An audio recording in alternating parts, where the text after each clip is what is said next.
प्रिय विद्यार्थियों, DSS online कक्षा में आपका स्वागत है।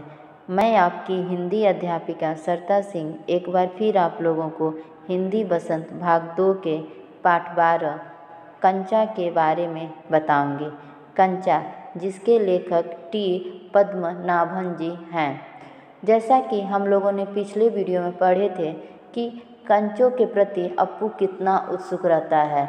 जब वह दुकान के पास पहुंचता है तो वह एक जार में कंचे को देखता है तो वो कंचे के ही कल्पना में समा जाता है कि उसे कंचा क्या होता है, बहुत बड़े बड़े दिखाई देने लगते हैं। वो कंचों से खेलता है और उसके साथ कोई और नहीं रहता है, उसे सिर्फ चारों तरफ कंचे ही दिखाई देते हैं। उसके बाद जब वो स्कूल में पहुंचता है तो वह अपनी कक्षा में सबसे देर से पहुंचता है, इसलिए वो जाके सबसे पीछे बैठता है, क्योंकि कक्षा में देर से आने पर बच्चा क्या होता था, सबसे पीछे बैठता था। उसके बाद वह जॉर्ज के बारे में सोचने लगता है, क्योंकि जॉर्ज क्या होता है, कंचों का अच्छा खिलाड़ी रहता है। कितना भी बड़ा बच्चा जॉर्ज के साथ क्यों न खेले, जॉर्ज क्या करता है, उसे हरा देता है। उसके बाद वो सोचता है कि जॉर्ज क्यों नहीं आया। आज हम इसके आगे की कहानी को पढ़ेंगे और उसकी व्याख्या करेंगे। अरे हाँ, जॉर्ज को बुखार है ना, उसे रामन ने यह सूचना दी थी। उसने मलिका को सब बताया था। जॉर्ज का घर रामन के घर के रास्ते में पड़ता है। अप्पू कक्षा की तरफ ध्यान नहीं दे रहा है। अप्पू जॉर्ज के बारे में ही सोचता है कि जॉर्ज कंचों का अच्छा खिलाड़ी है, कितना भी बड़ा बच्चा जॉर्ज के साथ क्यों न खेले, जॉर्ज उसे हराई देता है। फिर सोचता है कि जॉर्ज आज क्यों नहीं आया है। तब उसका ध्यान रामन की तरफ जाता है और कहता है, रामन ने तो कल मलिका को बताया था कि जॉर्ज को क्या है, बुखार है, क्योंकि जॉर्ज का घर रामन के घर के रास्ते में पड़ता है। अप्पू क्या करता है, अप्पू कक्षा में ध्यान नहीं देता है, उसका ध्यान कक्षा में नहीं। मास्टर जी, उसने हड़बड़ी में पुस्तक खोल के सामने रख ली।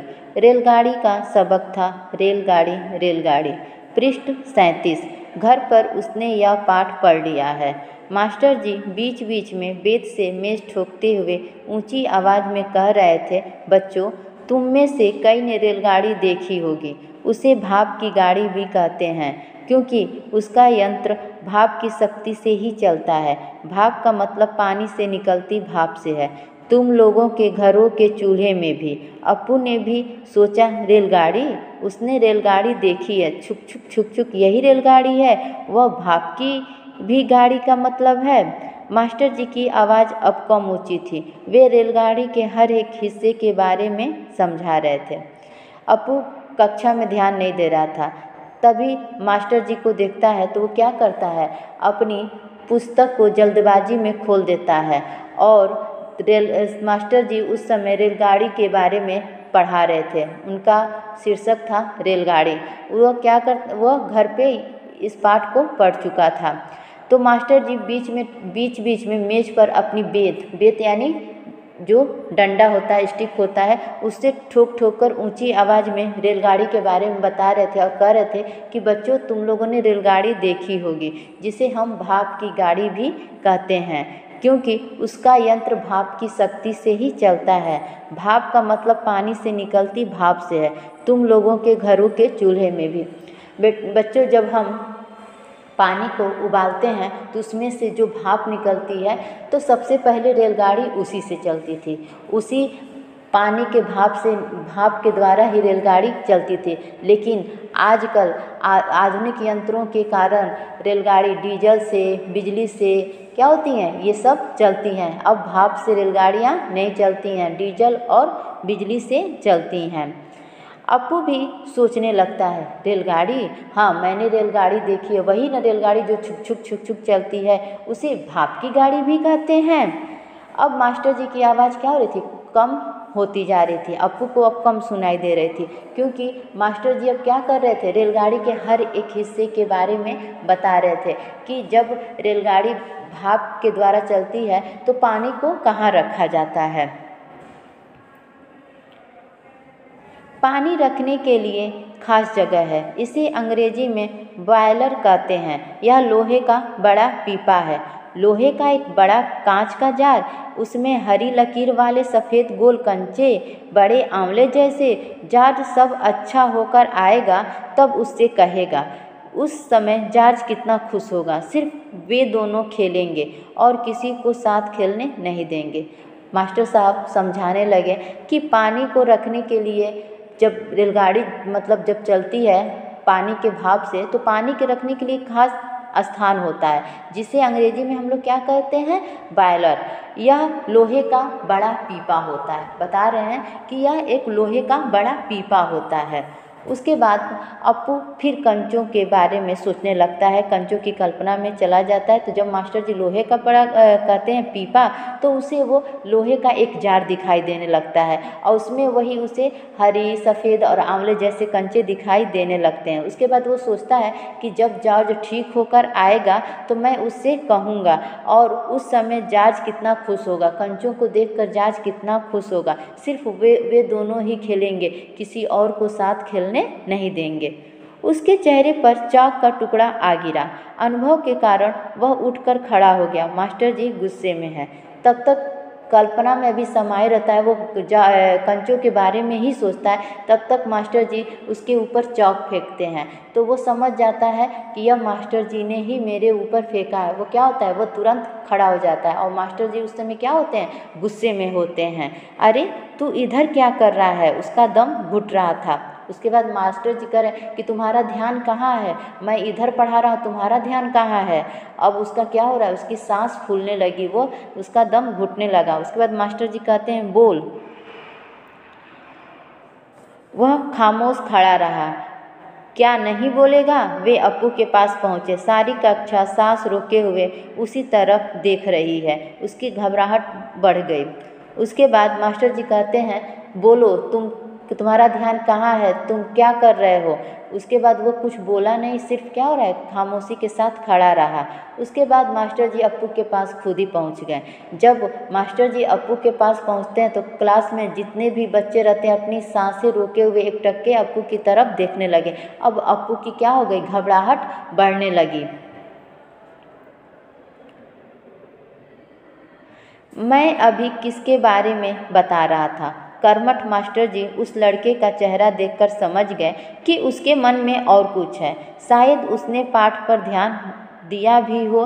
अगर दिया है तो उसका जवाब उसके मन से बाहर ले आना है। इसी में उनकी सफलता है।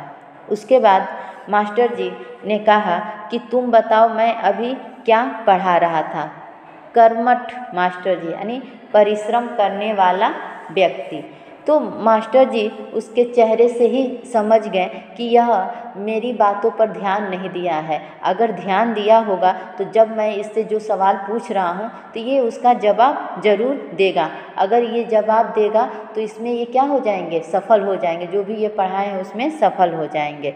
उसके बाद कहते हैं हाँ हाँ बता, डरना मत। मास्टर जी ने देखा अप्पू की ज़बान पर जवाब था हाँ हाँ। वह काँपते हुए बोला कंचा कंचा। वे सकपका गए। कक्षा में भूचाल आ गया। उसके बाद मास्टर जी कहते हैं हाँ हाँ बताओ, डरो मत। मास्टर जी को लग रहा था कि इसके जवान पे ही उसका जवाब है, वो अभी बता देगा। तो उसके बाद वो उसको कहते हैं कि हाँ हाँ घबराओ मत, डरो मत, तुम जवाब दो। तब तक वो काँपते हुए कंचा कंचा बोलता है। तो मास्टर जी क्या हो जा रहे हैं, सकपका जा रहे हैं, घबरा जा रहे हैं कि ये क्या बता रहे हैं, कंचा। उसके बाद कक्षा में जैसे क्या हो गया, भूचाल आ गया। यहाँ देखिए बेटा दिया है भूचाल। भूचाल का अर्थ होता है भूकंप। जैसे लगता है कि कक्षा में क्या हो गया है, भूकंप आ गया हो। Stand up. मास्टर साहब की आंखों में चिंगारियां सुलग रही थी। अप्पू रोता हुआ बेंच पर चढ़ा। पड़ोसी कक्षा के टीचर ने दरवाजे से झांक कर देखा, फिर सम्मिलित हंसी। रोकने की पूरी कोशिश करने पर भी वह अपना दुख रोक नहीं सका, सुबकता रहा। उसके बाद जब उसने कंचा का नाम लिया तो मास्टर साहब की आंखों में चिंगारियां, उनकी आंखें लाल हो गई गुस्से के कारण। उसके बाद उन्होंने कहा स्टैंड अप। उससे खड़ा किया और उन्होंने कहा कि तुम बेंच पे खड़े हो जा। अप्पू क्या हुआ, रोता हुआ बेंच पे खड़ा हो गया। तब तक पड़ोसी क्लास के भी टीचर ने उसे खड़ा होता हुआ देखा और फिर सब क्या हो गए, हंसने लगे। अप्पू अपने आप को बहुत रोका कि मैं रोऊंगा नहीं, लेकिन फिर भी वो क्या हुआ, रो दिया।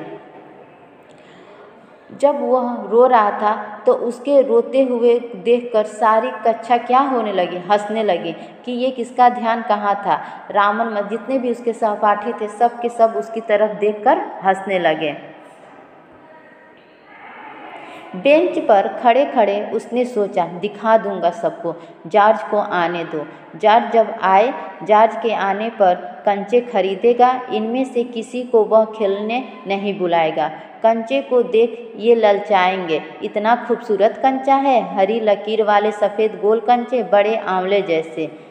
उसके बाद वह जब देखता है कि उसके सहपाठी जो भी हैं उसको देखकर हंस रहे हैं, तो उसके बाद वह खड़े खड़े फिर सोचने लगता है कि मैं सबको दिखा दूंगा, बस जॉर्ज को आने दो। जब जॉर्ज आएगा तो मैं जॉर्ज के साथ कंचे खरीदूंगा और मैं यहाँ सबको ललचाऊंगा, किसी को कंचा नहीं दूंगा, सिर्फ मैं और जॉर्ज कंचे के साथ खेलेंगे और सबको मैं दिखाऊंगा कि देखो कितने खूबसूरत कंचे हैं, हरे, सफ़ेद और आंवले जैसे।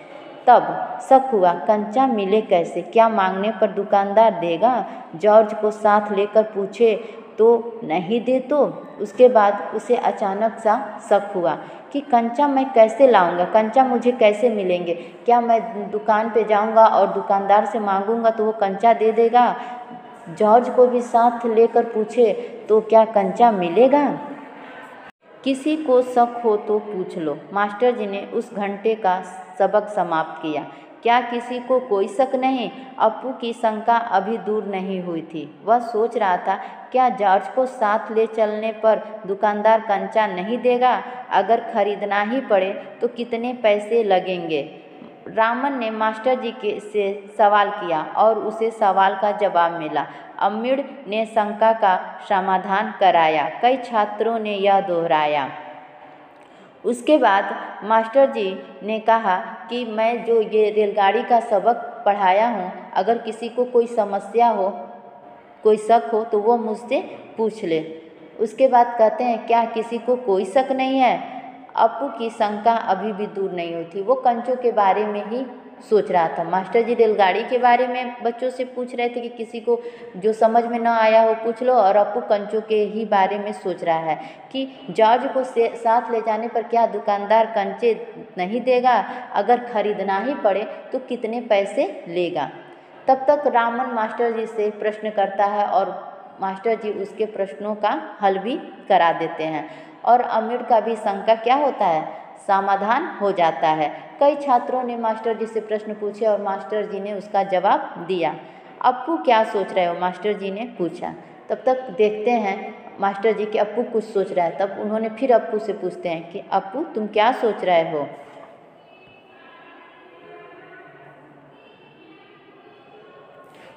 पूछ लो ना, शंका क्या है? शंका जरूर है। क्या जॉर्ज को साथ ले चलने पर दुकानदार कंचे देगा? नहीं तो कितने पैसे लगेंगे? क्या 5 पैसे में मिलेगा या 10 पैसे में? उसके बाद कहता है, पूछ तो लूँ, मुझे तो शंका ही है। शंका जरूर है कि कंचे कैसे मिलेगा। क्या जॉर्ज को साथ में ले जाऊंगा दुकानदार के पास तो क्या कंचा मुझे वो दे देगा, और देगा भी तो कितने पैसे में, 5 पैसे में कि 10 पैसे में? उसके बाद फिर मास्टर जी पूछ रहे हैं अप्पू से कि तुम क्या सोच रहे हैं? तो उसके बाद अप्पू कहता है पैसे। उसके बाद मास्टर जी कहते हैं क्या? तो कहते हैं कितने पैसे चाहिए? फिर मास्टर जी कहते हैं कितने पैसे चाहिए और किसके लिए? वह कुछ नहीं बोला। हरी लकीर सफ़ेद गोल कंचे उसके सामने फिसलते गए। अब जब मास्टर जी ने उससे जब ये प्रश्न पूछा और उसने ये जब बोल दिया, जब उसका कल्पना से वो बाहर निकल के आया अपने सपनों की दुनिया से, तब उसके सामने से जो हरे, सफ़ेद और आंवले जैसे कंचे थे वो उसके सामने से चलते जा रहे थे। वो अब कुछ नहीं बोल पाया। मास्टर जी ने पूछा, क्या रेलगाड़ी के लिए? उसके बाद मास्टर जी ने पूछा कि क्या तुम्हें रेलगाड़ी के लिए पैसे चाहिए? उसने सिर हिलाया, उसने सिर्फ सिर हिलाया, कुछ बोला नहीं। तो उसके बाद मास्टर जी कहते हैं, बेवकूफ़, रेलगाड़ी को पैसे से खरीद नहीं सकते, अगर मिले तो उसे लेकर क्या करेगा? उसके बाद कहते हैं, तुम बेवकूफ़ हो, क्योंकि रेलगाड़ी को पैसे से नहीं खरीद सकते हैं, अगर तुम्हें मिलेगा भी तो तुम उसे लेकर क्या करोगे? तो ये था कंचा की कहानी। आज हम इतना ही पढ़ेंगे। अगली वीडियो में हम इसके आगे की कहानी को पढ़ेंगे और समझेंगे। उम्मीद है कि आप लोग को सब समझ में आया होगा। धन्यवाद।